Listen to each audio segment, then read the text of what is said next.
В этом ролике вы узнаете, как снять изделие с ткацкого станка или ткацкой рамки. Для примера я возьму работу моей 3-летней дочери.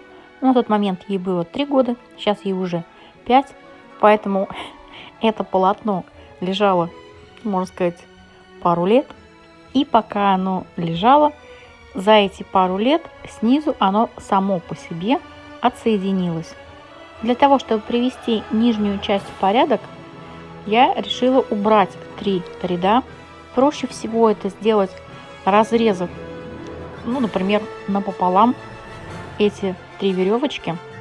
Если полотно было бы более длинное, возможно, даже и не только в одном месте, может быть, пришлось бы сделать 4 или 5 надрезов. Мне вполне хватило одного для того, чтобы вытащить эти веревочки без повреждения для изделия.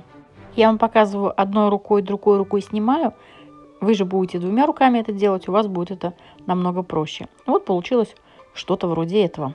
Теперь здесь либо нужно завязать узелки как есть, либо же разрезать, например, вот так вот пополам и завязать узелок уже на этом. Мне проще сделать это с разрезанной веревкой, и вот так вот узелком получится. Прохожусь так по всей стороне и завязываю узелки от начала и до конца. Так как использовались короткие нитки, а не одна сплошная нитка, вот эти концы, которые тут болтаются, их тоже нужно будет завязать в узелки. Каждую, вот видите, что-то примерно такое должно получиться. А вот с верхней частью я вам покажу уже конкретно на примере. Вот так вот просто снимаются те нити, на которых держалось все изделие на станке. Аккуратненько снимаете одно за другой. И когда сняли, вы также решаете для себя, как вам проще завязать узелок, отрезая эту нить или нет. Я делала это отрезая. И вот что у меня получилось. Вы видите белые узелки сверху и снизу, и узелки по бокам. Те узелки, которые получились белые, их вы можете либо спрятать, подогнув их вниз, а там уже на ваше усмотрение либо пришить, либо приклеить, но это зависит от того, как вы будете использовать данные изделия.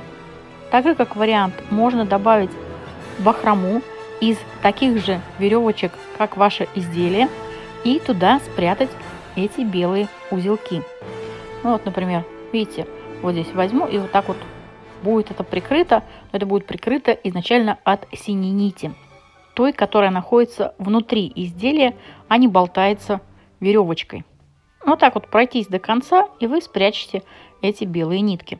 Также можно их распушить и обрезать ровненько в конце. Но это все зависит от того, какая именно у вас будет нить основы, потому что не каждую нить у вас получится распушить.